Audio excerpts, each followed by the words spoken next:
move deeper into January, this is a short bridge episode. Not a full lesson, not an interview, just a moment to connect a few recent threads.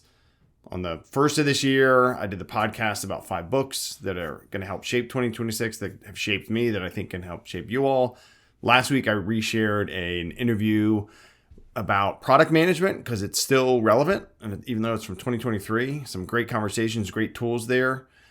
And next week, I'm going to share a conversation that I just had yesterday and recorded and I'm editing with Jennifer Prevette of the Burg box.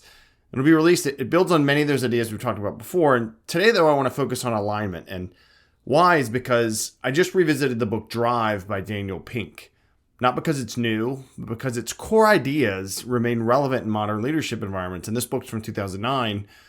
When leaders can revisit that book, DRiVE, I think, there are 5 themes that tend to surface again and again. They did for me, maybe they will for you, especially in complex organizations. The first one is autonomy. Right, autonomy without trust isn't really autonomy. On paper, autonomy looks like flexibility and freedom, and in practice, when there's not trust there, it turns into like isolation. And Pink talks about this in the book, how teams operate independently, but if they're not aligned or the leadership's lacking, the dynamic doesn't really empower people, it drains them. The second thing he talks about in the book is mastery, and mastery breaks down when growth paths are unclear. Right? And often we see that people don't really burn out because the work's hard. They burn out because there's sustained effort and they see it's not leading anywhere. Right? Development conversations disappear, growth shifts into maintenance.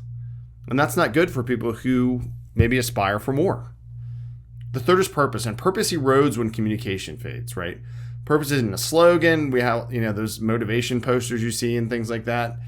What helps is regular clarity of where's the organization going? What's this team doing? What do we expect of you? Why the work still matters.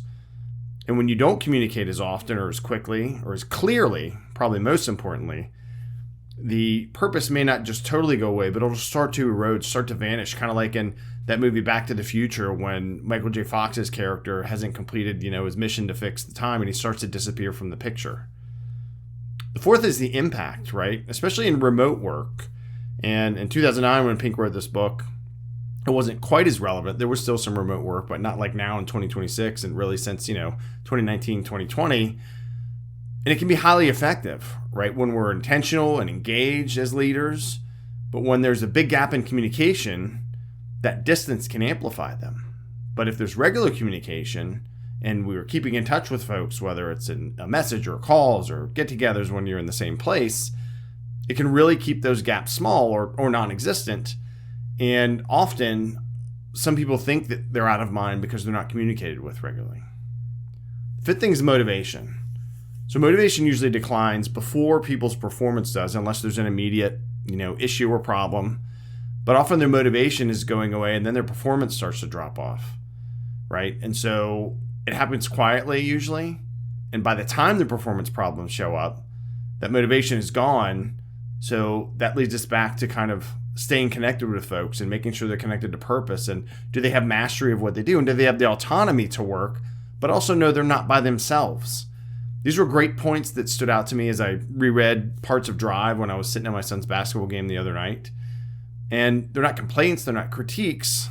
Right, there were good reminders for me because at first, honestly, when I read through DRiVE, I kind of had a good grasp of these, but it's a good timing to remind myself about these important things of autonomy, but not putting people on an island and mastery and helping folks get to where they need to go and making sure they know the purpose and not some grandiose statement, but like, why are we doing this one thing or this whole group of things?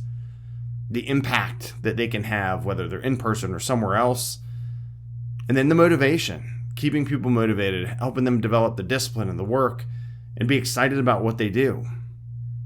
So I think revisiting foundational leadership concepts is part of staying grounded, right? Especially as work becomes more distributed, more complex, more demanding.